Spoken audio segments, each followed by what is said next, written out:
Guys நம்மளோட 6 feet tank set பண்ணி இப்போ பார்த்தீங்கன்னா, கிட்டத்தட்ட 1 மாசம் ஆயிடுச்சு. இப்போ அதில விடுறதுக்காக கொஞ்சம் மீன் வந்து நான் வாங்கியிருக்கேன்.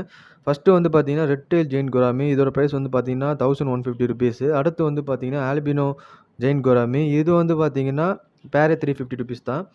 அடுத்து வந்து பீகாக் பேஸ் வந்து வாங்கியிருக்கேன். இது வந்து மோனோகுலஸ் பீகாக் பேஸ். இதோட பிரைஸ் வந்து பார்த்தீங்கன்னா, ஒண்ணு ₹300 அடுத்து வந்து பார்த்தீங்கன்னா, ஆஸ்கர்ஸ் வந்து பார்த்தீங்கன்னா, இது கொஞ்சம் கலர்ஃபுல்லா இருக்கும். எல்லோ ஆஸ்கர், ரெட் ஆஸ்கர் இதோட பிரைஸ் வந்து பார்த்தீங்கன்னா, 200 எல்லாத்தையும் வந்து பார்த்தீங்கன்னா, வாட்டர் டெம்பரேச்சர் வந்து ஃபர்ஸ்ட்டு அக்காமடேட் பண்ணிட்டு, அதுக்கப்புறம் பார்த்தீங்கன்னா, ஒண்ணா எடுத்து டேங்க்ல வந்து மெதுவா விட்டுட்டோம். ஏன்னா, நம்ம வந்து ஷாப்போட வாட்டர் வந்து இதில மிக்ஸ் பண்ணக்கூடாது. அதனால வந்து ஒண்ணா எடுத்து நம்ம மெதுவா விட்டுட்டோம். எல்லாமே வந்து பார்த்தீங்கன்னா, விட்ட பிறகு பார்க்கறதுக்கு ரொம்ப வந்து செமையா இருந்தது. பீகாக் பேஸ் தான் வந்து பார்த்தீங்கன்னா, கொஞ்சம் சின்னதா இருந்தது. மத்தபடி எல்லாமே வந்து பார்த்தீங்கன்னா, நார்மல் சைஸ் தான். அது 3 இன்ச் அந்த மாரி சைஸ் தான். இந்த டேங்க் செட் பண்ண வீடியோ, ஃபிஷஸ்லாம் வந்து இது உள்ள விட்ட வீடியோ வந்து நம்ம சேனல்ல வந்து போட்டுருக்கேன். ஸோ பாருங்க. மறக்காம சப்ஸ்கிரைப் பண்ணிக்கோங்க.